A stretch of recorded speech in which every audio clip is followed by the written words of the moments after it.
আমরা বাংলাদেশকে আর গডফাদারদের বাংলাদেশ দেখতে চাই না, গড মাদারদের বাংলাদেশও দেখতে চাই না, মাফিয়া তন্ত্রের বাংলাদেশ দেখতে চাই না, ফ্যাসিবাদের বাংলাদেশ দেখতে চাই না। 2006 সালের 28শে অক্টোবর থেকে 2024 সালের 5ই আগস্ট পর্যন্ত ফ্যাসিবাদীদের হাতে যারা জীবন দিয়েছেন, আমি তাদের সকলের প্রতি গভীর শ্রদ্ধা জ্ঞাপন করছি। সম্মানিত ভাইরা, আপনারা জানেন, বিশেষ করে 24 আন্দোলনে যারা জীবন দিয়েছেন, আমি এবং আমাদের প্রিয় দল প্রত্যেকটি শহীদ পরিবারে গিয়ে আমরা হাজির হয়েছি, তাদেরকে সান্ত্বনা দিয়েছি, তাদের জন্য দোয়া করেছি, তাদের কাছ থেকে দোয়া চেয়েছি। এরপরে যারা আহত পঙ্গু হয়েছিল, আমরা এখন তাদের দুয়ারে দুয়ারে ঘুরি। এ সংখ্যাটা বিশাল, 34,000। এই মানুষগুলো সবার দুঃখ দূর করতে পারবো না, কিন্তু আমরা তাদেরকে বার্তা দিতে চাই, এই বেদনা, এই কতটুকু তোমাদের নয়, তোমরা জাতির গর্বিত সন্তান, তোমরা জাতীয় বীর, আমরা আছি তোমাদের সাথে এবং আজীবন আমরা তোমাদের কাছে কৃতজ্ঞ।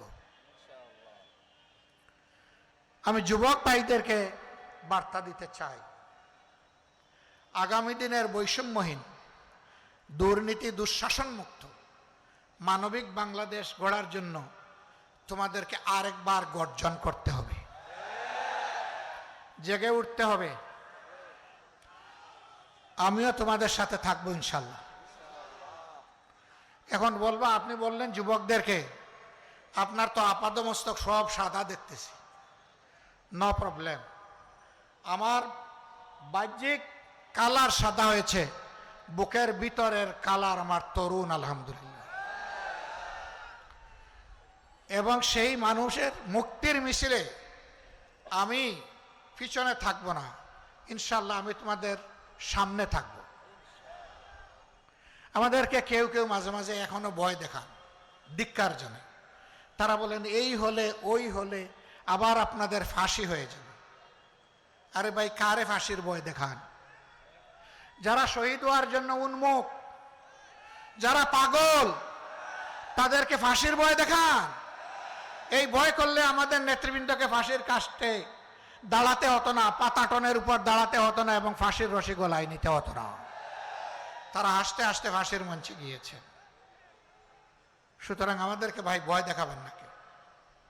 এই ভয়কে আল্লাহ যেন চিরদিন জয় করার তৌফিক আমাদেরকে দান করে। আমরা ছাত্রছাত্রীদেরকে বলি, আল্লাহ যদি এই দেশ পরিচালনার দায়িত্ব আমাদের হাতে দেন, আমরা তোমাদেরকে এমন শিক্ষায় গড়ে তোলার চেষ্টা করব যেখানে তোমরা সৃষ্টিকর্তা আল্লাহকে ভয় করবে এবং দুনিয়ার শ্রেষ্ঠ কারিগরের হাত নিয়ে শিক্ষা প্রতিষ্ঠান থেকে বের হবে। একদিনের জন্য বেকারত্বের অভিশাপের বোঝা তোমাদেরকে বহন করতে হবে না। শিক্ষার সার্টিফিকেট আসবে হাতে, সেই সাথে কাজেরও অফার লেটার আসবে তোমার হাতে। এরকম একটা দেশ করতে চাই। মা বোনদেরকে বলতে চাই, সমাজের উন্নয়নে সব জায়গায় ইনশাআল্লাহ গর্বের সাথে আপনারাও ভূমিকা রাখবেন। সাথে যে দুইটা এখন জিনিস এখন পান না, সেই দুইটা জিনিসও পাবেন। একটা হচ্ছে মর্যাদা, আর একটা হচ্ছে নিরাপত্তা। এই মর্যাদা এবং নিরাপত্তার সাথে আপনারা দেশের উন্নয়নে অবদান রাখবেন ইনশাআল্লাহ। আসুন বাংলাদেশটাকে এমনভাবে আমরা গড়ে তুলি যে দীর্ঘ 54 বৎসরের যত জঞ্জাল সবগুলা শেষ করে দিয়ে আমরা যেন এমন একটি বাংলাদেশের নাগরিক হতে পারি, দেশে কিংবা প্রবাসে সর্বত্র বলতে পারি, আমি গর্বিত, আমি বাংলাদেশের নাগরিক। পঞ্চগড়বাসীর প্রতি আমার অনুরোধ, বাংলাদেশ জামাত ইসলামীকে যতক্ষণ ন্যায়ের উপর, মানবতার কল্যাণের উপর, সত্যের উপর দেখবেন, আমরা আপনাদের একটু ভালোবাসার কাঙ্গাল। একটু ভালোবাসা কি আপনাদের কাছে আশা করতে পারি? বড় দুর্বল কথা বললেন আপনারা। আমরা কি আশা করতে পারি? আলহামদুলিল্লাহ।